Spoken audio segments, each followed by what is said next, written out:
Welcome to Seeking Sister Wives, Season 5, Episode 5. Seeking can be complicated. ... Or nobody gets what they want. Do you want to push the button? I loved this episode.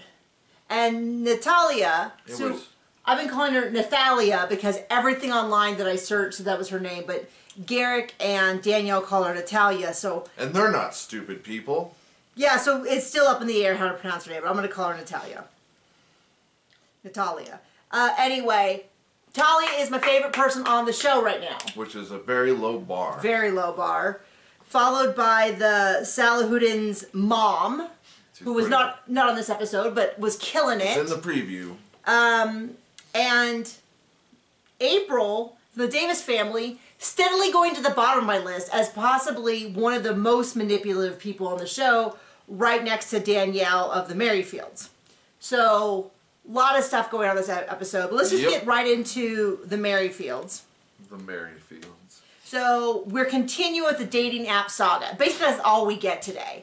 And she is laying down the line. So it's the next morning. Danielle's just all over. Oh, Garrick, I know it's been so hard for you. Oh, I'm so sorry, baby. I know you didn't do anything wrong. The whole thing is disgusting. Has a real Stockholm Syndrome feeling to it. Just definitely like she saw her break. It's her chance to side with him. He's getting all weepy, which I'm guessing is something he figured out. If he kind of cries, she folds and all that. Natalia's having none of this. She is not interested in it. She looks like she could kill him. And so she comes down, she joins them. How many other people were you chatting with? How many other applicants? It was a weird... Applications. Which is what, application is what apps is short for. But she says, how many apps are you on? And she's like, and he's like 10. And she's like, 10? 10? I thought you were on 1. Now, reminder, I think they met on Instagram. That's my theory, that they met on Instagram. Okay. And not a dating app. And the reason I say that is because he says, what she said was something like, I watched his story, and the next day... he asked to follow me, which sounds like Instagram, because Instagram has stories. You can see who watched your story. If people have a private account, you have to get permission. So to me, that would be my guess. Now, it's possible there's dating apps that also have stories and also have private accounts that you have to ask to follow. But until I hear otherwise, I don't think they met on an app. I think they met on Instagram. And so she didn't really know that he was still on these apps, because she couldn't, like, check on his stuff. And this feels very, very typical. And I want to point out, Roberta, allegedly, the final straw for Roberta... Allegedly. I say allegedly because I'm not sure if she ever would have actually gone, but was that she found out that he was dating and kissing another woman before she even got to the States. We're replaying that. We're replaying the same thing, which is when they started dating, he said he would get off all the dating stuff. She found out he hasn't, and he gives a very convoluted answer about where they not say... like getting caught lying. Very, very, very much like he got caught lying and now he's just making up crap. Because he said, well, I only stayed on there to finish up the conversations with people that I had already started talking to, but I can't talk to anyone else. As near as I know, on dating apps, the way it works is either it's on or it's off. And... it's been a while since we've done that. Right. I mean, I don't even know 10 dating apps. If I sit down and I included stuff like Tinder and Grindr and Match and stuff, I don't think I could get to 10. And obviously, I've not been on most of those. I was only ever... I did Match... I mean, it would have been like 18, 19 years ago. I did Match, and then I did eHarmony several times. I don't even think the first couple times I did it, I even got to the stage of meeting someone. Because if you do it online, like, everyone kind of sounds the same. No one sounds that interesting. You kind of tend to lose interest. So when I did it, when I met John, I was like, that's it. If there's any hint that we might be compatible, then let's just meet up as soon as possible and just have, like, a meal and let's just find it out. Because what was happening was... you know, I don't know. Weirdos is what was happening. Well, that's what ended up happening. That's not why I started meeting him in person. When I started meeting him in person is when I went from, oh, a meal? Let's try, like, a dessert or a coffee. drive by the car and wave. Yeah, right. So by the time we got to John, it was down to dessert, and then it was fine. And then we had like a. And then that was it. That was like a 3-4 hour date. Yep. And then the next date was all day into the evening. Mm-hmm. And then I think the third date on was just constant. Inseparable. Inseparable, yeah. So we had dessert, and then we went and shot guns at a gun range, and then we went to BlizzCon. Yep. Kind of defined, and then from there on, then we just hung out constantly, all the time. And I introduced him to my students as my new friend. They knew what that meant. They had heard, I had TAs, and they used to love to hear my Nikki dating stories because they were so bad. They were so bad. I had a guy who tell me, I mean, just, it's like, I appreciate that some dudes were like, they're dating to get settled down, but I don't need, like, and I want to know that, but I don't need it, like, on the first date as being like, and where are you on that? It's like, I just met you. Yeah, right. So I'm glad you're looking to get married, but it's weird when you say you're looking to see if I'm the person. It's like, well, let's just slow a little bit. Like, I'm glad we're on the same page. You're on eHarmony. I know essentially what you're looking for. I had to weed out a ton of dudes who were like, so they, I don't know how it is now, but it used to have to be like, you'd pick out things that were like, you must-haves and your deal breakers. And for me, deal breakers were like, unhygienic. I don't mind if you're messy, but if you had bad hygiene. If you were a bully was one of them. I can't remember all of them.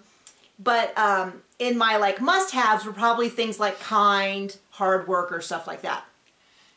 A ton of men had their must-haves as like must be attractive, must be committed to long-term health and fitness.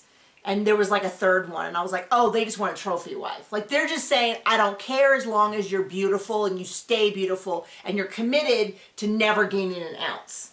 And it was very much like you could kind of read between the lines, and I was like, I don't want my full-time job to be looking nice. And that's just too much pressure, especially if you know, planning to have kids or something. I don't want to be postpartum and be like, well, our agreement is that I get down back to my weight immediately. Doesn't matter if I have postpartum depression or whatever. Anyway, I don't know how we got off on that. Okay, so she is all over him for having these 10 apps. She is not into it. She could kill him. Oh, then they go to bed. Then the next morning he wakes up. He says he feels awful for getting caught. Our little note. And then Danielle's like, Garrick is this kind, emotional guy, and I just know that he blah, blah, blah, blah, blah. I mean, it's total phony baloney. And she's like, God will lead us. But she's not a dumb person. And then I wrote vomit next to that. And then Natalia comes down, and he gives her this long speech, and he calls Danielle's sister like a dozen times. And every time I hear it, it's like nails on my eyeball. Like, it's just so painful. I mean, it really does invoke the puke response in me. It was... I mean, anytime I've ever heard someone refer to someone as sister, it's always been parents referring to their kids. It's usually been in the young nunnery. Kids. It's been... where there are nuns and sisters. It's usually... Okay, so John has his own experience. I normally think of it as the way that parents will talk to their kids about, like, sister didn't mean it, or this or that. I won't say it's super common... But it's certainly more common than referring to your wife as sister to another person. Ugh. It really just makes me so deeply uncomfortable. My and he said it turning again a billion times. And so then Danielle is apologizing to Natalia for Garrick. And then we see this clip like 4 or 5 times. So I'm not sure when it even really occurred, because we saw it in like 2 previews, and then we saw it, then we saw it again. We saw it 3 or 4 times this episode. But she said to Danielle, you are always defending him. He needs to bear the responsibility of his decisions. And I was like, oh my gosh, someone needs to knit this on a pillow. Not on this show, honey. Yeah, on this show. Nope. But it was so satisfying because he's like crying. I mean, it was good somebody said it. And, then Danielle's apologizing for him. And she's like, no, Danielle, shut your face. He has to deal with this. He wants to have a relationship with me. He needs to learn how to apologize and fix his behavior. Because he definitely, and then to the camera, he's like, well, we're going to have 5 wives, so we're going to have to get back on these dating apps, so I don't get what the big deal is. And I'm like, that is the truth. He is constantly on the prowl, and he's got to have 10 dating apps because the likelihood of stumbling over someone stupid enough to be attracted to him is so rare. It's like, what do you think his must-haves are? Must not speak the same language. So I can must just believe I'm God's voice on this earth. Oh my gosh. Must believe God blew up him. Yeah, exactly. And then he's like, I hate lying. I'm ashamed. And it's like, well, then don't lie. Yeah. There you go. When the truth is, I hate getting caught for my lies. I hate getting caught lying.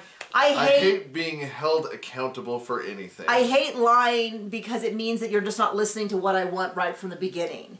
And so I have to do it anyway. And he says she needs to adjust to 5 wives. And so, but she does say she loves him. I don't know. I mean, it really did turn my stomach, especially when everything else. I mean, she wants to be an international influencer for Seeking Sister Wife. She can get on it. I'm going to... Yeah, I know. Are you just going to show me that I've been talking too long? No. I'm just getting ready, honey. We keep a timer so that I know when to put the title cards up. And John very deliberately holds it up just off screen, and I was like, "Are you telling me I'm going too long?" No. I'm just trying to be. I appreciate that, baby. Okay, so now the Solohoudins. And I apologize if I'm not saying. I thought we were on somebody else. That's why I picked it up. Sorry. Oh no. I thought we were there. No. So Nyla and Naim. I believe I wrote it out phonetically, which I'm not very good at reading, so we'll see. They get disappointed. So. This is why I like Seeking Sister Wives so much. It has a lot of the same rhythm of Sister Wives with compressed down. So instead of having to wait 18 seasons or 17 seasons to see what someone leave, you see people right off the bat being like, you know what, this is all a bunch of BS. I'm not even going to show up. So Keisha, who they've been talking to for 8-9 months. Sure. Is supposed to arrive. They are on the way to the airport. To pick her up. By the way, I don't know. I need to find out where they live because it's a gorgeous area. I was like, look at all that greenery. Oh, I love it. I think they're another Colorado couple, but I'm not totally sure. It might be back east, but anyway. They're on the way to pick her up. She is supposed to be in the air flying. They stop by. They get some flowers. She's like, oh, by the way, no sexual contact or no sex before marriage, no. On the way. Not a discussion they've had prior. I bet you they have, but I'm not buying that he is into it because we have seen this too many times where the wife is like, I feel so safe because they're going to have no content. And immediately, and we saw in the preview where he's like, I didn't agree to that. I don't know that that's true. How am I going to know if I like the taste of the peach if I don't try it? Can't make a peach pie without tasting if these peaches are ripe. You know that he is instantly just going in for it. They've been married for 16 years, and I told John, we've been married just a little bit less than that. And I just told John, by the way, if this is a conversation you ever think you'll be having with me. And he's like, I don't know why, every time you watch this show, you say stuff like that. And I've never once demonstrated that anything... I can't stand anyone else. You're the only person for me. I know, right? So they stop someplace to get flowers. Very beautiful flowers. I don't normally see flower arrangements, though, that you're going to, give someone in the airport that's in a huge glass vase. So it does seem a little... That seems... whatever reason that really stuck out to me as being kind of bizarre. Scripted? Well, just weird. But anyway, and then they asked the lady, what do you think? And she said, they're blank. About them being polygamists. And we were trying to figure out what word got blanked out. But it made us laugh. Would have been hilarious. It was pretty funny. And I love it because when we watch Sister Wives, they must have something in their contract that every single person they talk to, that they say, have you ever met polygamists? They go, no. But they go, this family really seems to have it figured out, and good for them. And, now that I've met some polygamists, I don't have... This show, they don't do that. This show, people are like, what a bunch of blankety blank blank blanks that are just blank blanking. Yep. And I love that for them because it feels more honest. So on the way to the airport, they're like, there's a problem. We've gotten these texts from Keisha.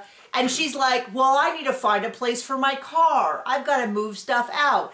And they're like, she's supposed to be on her flight. As of yesterday, she was saying how excited she was to meet him. And I'm like, well, somebody got cold feet. Guess what?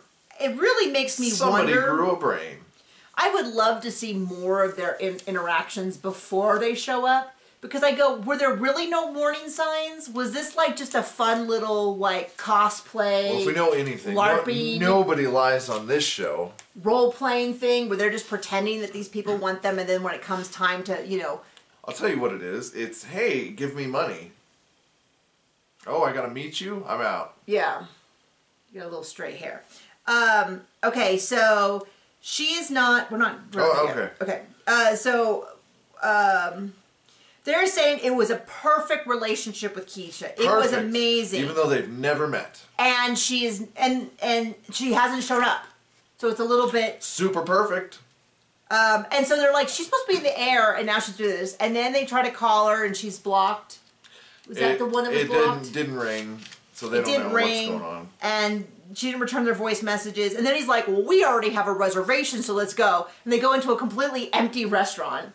Which my guess is they said, don't say... Which looks like it's not the kind that takes reservations. Yeah. I mean, it's probably a lovely... I mean... It looked like an island, so I don't know what it was. No, it was something else, but they had Of course it was something else. It looked like. Huge bowl of salad that looked so good, and I was like, I think I want salad for lunch. Huge bowl of salad. Enormous. Like a mixing bowl full of salad.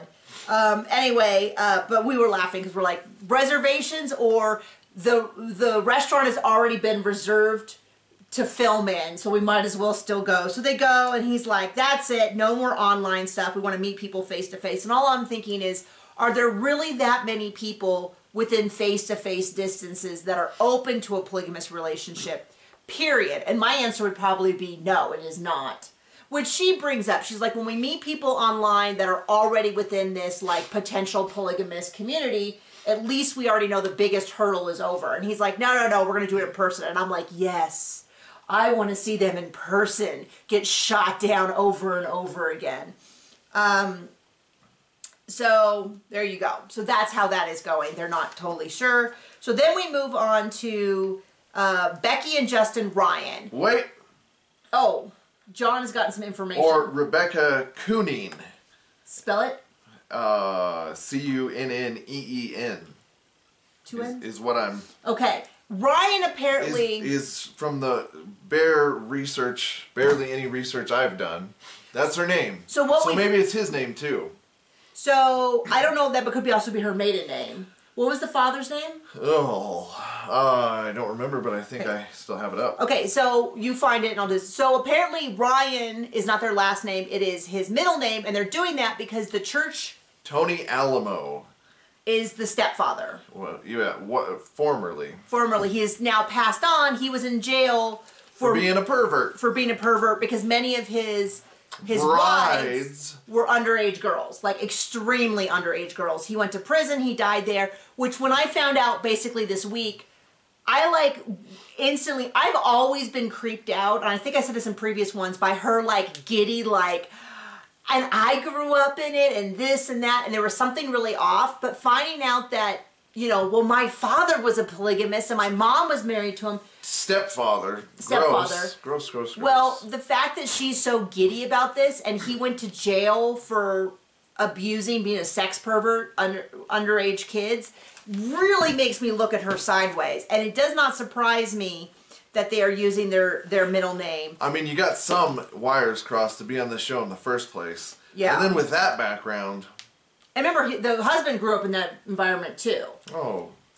So anyway, so they have been, Desiree did not show up, a good call, Desiree. And Stephanie, who they talked about in the beginning, has called them back and was like, I want to get back together. He says he's in love with her. He loves her so much. He's never loved anyone other than Becky as much as he loves Stephanie. So we think that was a drunk text. Because then when she sobered up, she's like, don't come. I don't want to see you. Well, they said, come visit us. We're trying to figure out, there was a restaurant in the background that I was trying to figure out. He said they went up to visit her. So we were looking, there's one in Grand Junction, there's one in Fort Collins, wherever. I think they're also in Colorado. So they dated for 9 months, and then she was like, no, I don't want to do it. She ghosted them, and then she, like you said, John said they called. She said, come visit me. They made arrangements. They got a hotel room. They got everything. And then she said, no, don't come. And they're like, whatever, we're going to come anyway. And this is where John was like, not a great sign. I feel like a lot of these episodes are with the exception of the last couple, most of this episode was about the first wife pressuring the potential or the most recent sister wife to do behavior they're not comfortable with. Not super my favorite. I don't like Danielle Merrifield really pushing Natalia to forget Garrick when Garrick was not giving a sufficient apology on his own. And then in this one, they're like, well, we're going to go anyway. And then they show up at her gym and pay for her gym membership. Allegedly. What was interesting, they blurred out the name of her gym, but they did not blur out the name of the Chicago, what was it? Chicago something? I don't know. Chicago Place Pizza on the corner, so that's how I Googled it. I was like, haha. Old Chicago, I think it was, Pizza and Tap or something. There's a whole bunch of them. So I couldn't really narrow down where it was. But they're now going to show up at her house. They go to her door. They start ringing her doorbell. I don't know. There's something about the fact that I would go. Well, at least they don't respect anyone's boundaries at all, ever. I feel like super not red flag. Yeah, I mean, there's something about the fact that if this was just a boyfriend showing up, that I feel so much different rather than a couple, because it feels like the power dynamic of having two people show up at your doorstep and be like, blah blah blah blah blah. I don't know. If somebody says, "I don't want to see you," maybe just regardless of the dynamic. Well, maybe it's more a matter of their boundaries. Maybe it's more of the fact that, like, with two people, it's twice as much. Okay. So, like, it's already not respecting their boundary, but then we've doubled it, so now it's, like, way past what the initial boundary would be. I don't know, because it's the same kind of thing where I don't know. Anyway, warning bells, and so we'll see how that goes next week. I don't think it's going to go well. If somebody's already telling you not to show up, and they have a lot of, like, there's a lot of language of, like, I can manipulate her better in person, because they're like... speaking of... Because it's a lot of like, well, when I'm around her, she just melts into my arms. And so I feel a little bit like, well, if someone doesn't want to be with you when you're apart, you just got to kind of, you know, I had a boyfriend or a guy I dated who didn't want to be with me. And then when he found out I was dating this guy, he was like, I love you, I want you back. And I was like, no, when I was single, you couldn't work it out. Now that I'm with someone, all of a sudden you have all this energy. I'm going to stick with the dude who wanted me when I was single and wants me now and is committed. And in fact, I had a second boyfriend who did the exact same thing to me. He was living with a gal and called me and told me he loved me and he thought he'd always married me. And he's been telling me that for 10 years, which is true. He had been telling me that for 10 years. But he had been living with that gal for nearly 10 years as well.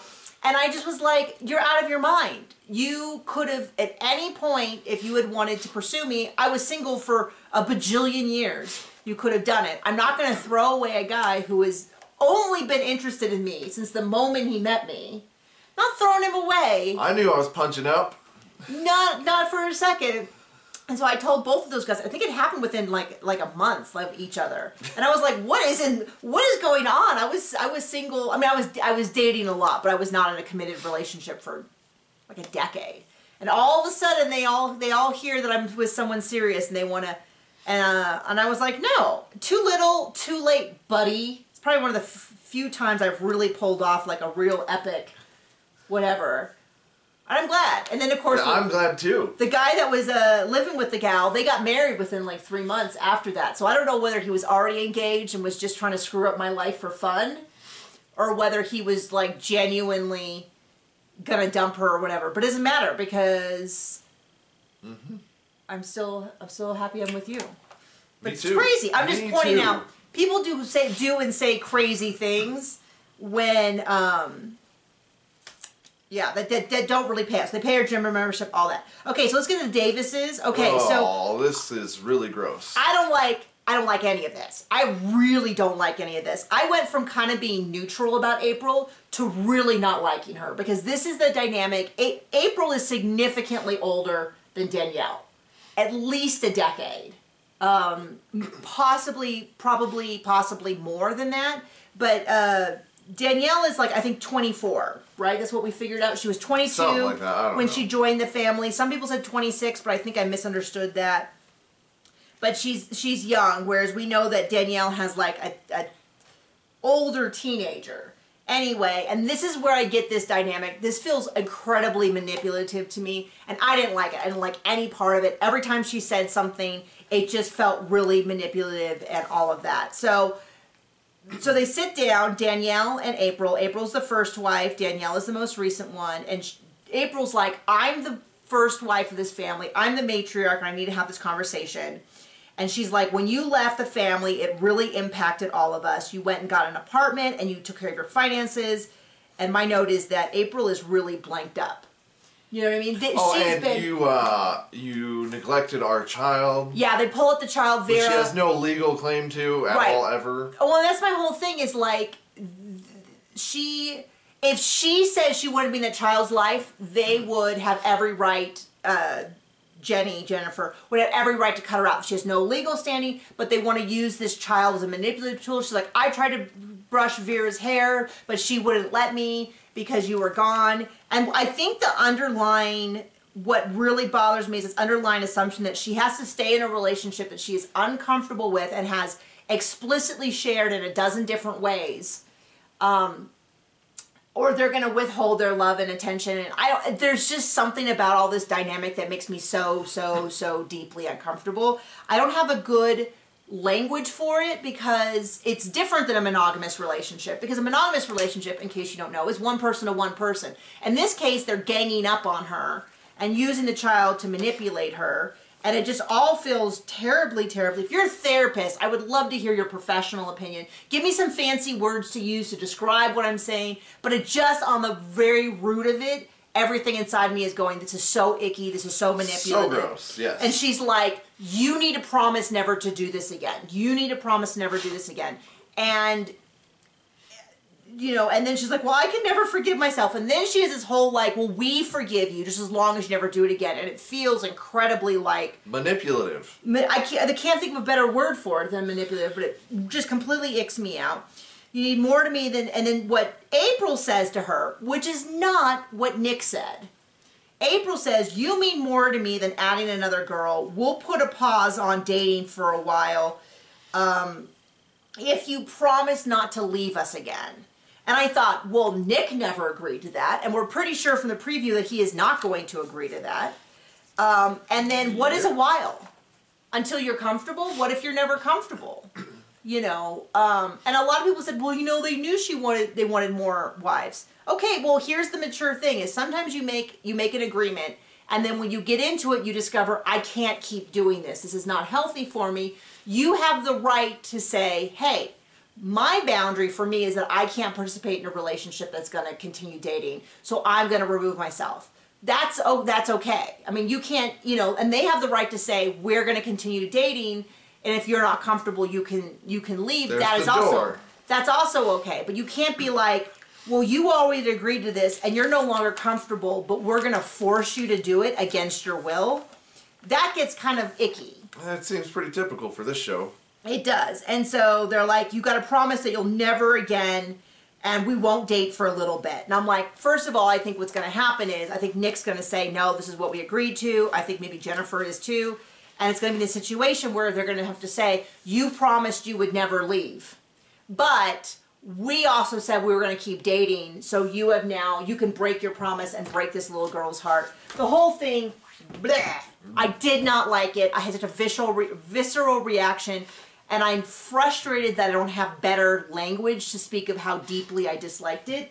But it was just, you know, I'm getting older, and at some point you trust your gut when you say, this is wrong, this is inappropriate, this needs to change. You need to talk to a therapist where a therapist can use real therapy language on you. So anyway, that was the episode. Thank you so much for joining us. I think it's a good season, and I hope you're enjoying it as well. Bye!